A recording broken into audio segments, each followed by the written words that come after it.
ಚಿಕ್ಕನಾಯಕನಹಳ್ಳಿ ಸಮೀಪ ಭೀಕರ ರಸ್ತೆ ಅಪಘಾತ. ದ್ವಿಚಕ್ರ ವಾಹನಗಳಿಗೆ ಕೆಎಸ್ಆರ್ಟಿಸಿ ಬಸ್ ಡಿಕ್ಕಿ, ಇಬ್ಬರಿಗೆ ಗಂಭೀರ ಗಾಯ.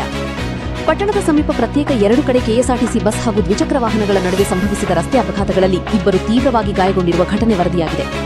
ಮೊದಲ ಘಟನೆ ಬ್ಯಾಡರಹಳ್ಳಿ ಗೇಟ್ ಬಳಿ. ಚಿಕ್ಕನಾಯಕನಹಳ್ಳಿ ತಾಲೂಕಿನ ಜೇಸಿಪುರ ಸಮೀಪದ ಬ್ಯಾಡರಹಳ್ಳಿ ಗೇಟ್ ರಸ್ತೆಯಲ್ಲಿ ಮೊದಲ ಅಪಘಾತ ಸಂಭವಿಸಿದೆ. ಬಾರಿಗೆಹಳ್ಳಿ ನಿವಾಸಿಯಾದ ಮರುಳಯ್ಯ 55 ಎಂಬುವವರು ತಮ್ಮ ದ್ವಿಚಕ್ರ ವಾಹನದಲ್ಲಿ ಗ್ಯಾಲೆಹಳ್ಳಿಯಲ್ಲಿ ನಡೆಯುತ್ತಿದ್ದ ಮದುವೆ ಸಮಾರಂಭಕ್ಕೆ ತೆರಳುತ್ತಿದ್ದರು. ಈ ವೇಳೆ ವೇಗವಾಗಿ ಬಂದ ಕೆಎಸ್ಆರ್ಟಿಸಿ ಬಸ್ ಇವರ ವಾಹನಕ್ಕೆ ಡಿಕ್ಕಿ ಹೊಡೆದಿದೆ. ಪರಿಣಾಮ ಮರುಳಯ್ಯ ಅವರಿಗೆ ತೀವ್ರ ಗಾಯಗಳಾಗಿವೆ. ಎರಡನೇ ಘಟನೆ ಮಾಳಿಗೆಹಳ್ಳಿ ಬಳಿ. ಇನ್ನು ಮಾಳಿಗೆಹಳ್ಳಿ ಗೇಟ್ ಬಳಿ ಮತ್ತೊಂದು ಅಪಘಾತ ಸಂಭವಿಸಿದ್ದು, ಪಟ್ಟಣದ ಮಾರುತಿ ನಗರದ ಕೋಣಿ ಅಂಗಡಿಯಲ್ಲಿ ಕೆಲಸ ಮಾಡುತ್ತಿದ್ದ ಯುವಕ ತನ್ನ ತಂಗಿಯನ್ನು ದ್ವಿಚಕ್ರ ವಾಹನದಲ್ಲಿ ಕೂರಿಸಿಕೊಂಡು ಹೋಗುತ್ತಿದ್ದಾಗ ಕೆಎಸ್ಆರ್ಟಿಸಿ ಬಸ್ ಡಿಕ್ಕಿ ಹೊಡೆದಿದೆ. ಘಟನೆಯಲ್ಲಿ ಯುವಕನಿಗೆ ಗಂಭೀರ ಗಾಯಗಳಾಗಿವೆ. ಅಪಘಾತ ಸಂಭವಿಸಿದ ತಕ್ಷಣ ಸ್ಥಳೀಯರು ಗಾಯಾಳುಗಳನ್ನು ಸಮೀಪದ ಆಸ್ಪತ್ರೆಗೆ ದಾಖಲಿಸಿ ಚಿಕಿತ್ಸೆ ಕೊಡಿಸಿದ್ದಾರೆ.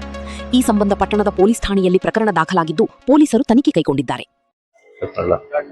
ಸ್ನೇಹಿತರೆ, ಇವತ್ತು ಚಿಕ್ಕನಾಯಕನಹಳ್ಳಿ ತಾಲೂಕಲ್ಲಿ ಈ ಕೆಎಸ್ಆರ್ಟಿಸಿ ಬಸ್ಗಳ ಅವಾಂತರ ಜಾಸ್ತಿ ಇದೆ.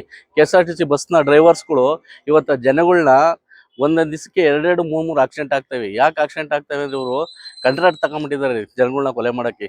ಇವು ಆಕ್ಸಿಡೆಂಟ್ ಮಾಡ್ತಾ ಇವರು ನಿಜವಾಗ್ಲೂ ನನಗನ್ಸಿದ ಪ್ರಕಾರ ಇವರು ಅಮಾಯಕರನ್ನ ಕೊಲೆ ಮಾಡ್ತಾರೆ. ರೋಡ್ಗೆ ಬೈಕರು ಸಾಮಾನ್ಯ ಜನರು ರೋಡ್ಗಳಿಗೆ ಬರೋಕ್ಕಾಗ್ತಿಲ್ಲ. ಯಾಕೆಂದ್ರೆ ಇವರು ಸ್ಪೀಡ್ಗಳು 80 ಕಿಲೋಮೀಟರ್ 90 ಕಿಲೋಮೀಟರ್ಸ್ ಮಾಮೂಲಿ ಬಸ್ ಸ್ಟ್ಯಾಂಡಿಂದ ಟೌನ್ ಒಳಗೆ 70-80 ಕಿಲೋಮೀಟರ್ ಸ್ಪೀಡಲ್ಲಿ ಬಸ್ಗಳು ಓಡಿಸ್ತಾ ಇದ್ದಾರೆ ಗೌರ್ಮೆಂಟ್ ಬಸ್ನವರು. ದಯಮಾಡಿ ಇವತ್ತೇ ಕೆಎಸ್ಆರ್ಟಿಸಿ ಎಚ್ಚೆತ್ಕೊಬೇಕು. ಈ ಜನಗಳನ್ನ ಇವ್ರನ್ನ ನೀವು ಕಾಂಟ್ರಾಕ್ಟ್ ಕೊಟ್ಬಿಟ್ಟಿದ್ರೆ ಕೆಎಸ್ಆರ್ಟಿಸಿ ಅವ್ರ ಜನಗಳನ್ನ ಸಹಾಯಕಕ್ಕೆ ಅನ್ನಿಸ್ತಾ ಇತ್ತು ನನಗೆ. ಯಾಕವ ದಯಮಾಡಿ ಕೆಎಸ್ಆರ್ಟಿಸಿ ಬಸ್ನ ಮೇಲೆ ಕ್ರಮ ಜರುಗಿಸ್ಬೇಕು. ಇಲ್ಲಾಂದ್ರೆ ಮುಂದಿನ ದಿನಗಳಲ್ಲಿ ನಾವು ರೋಡ್ಗಳದ್ದು ಹೋರಾಟ ಮಾಡಬೇಕಾಗುತ್ತೆ ಸ್ನೇಹಿತರೆ.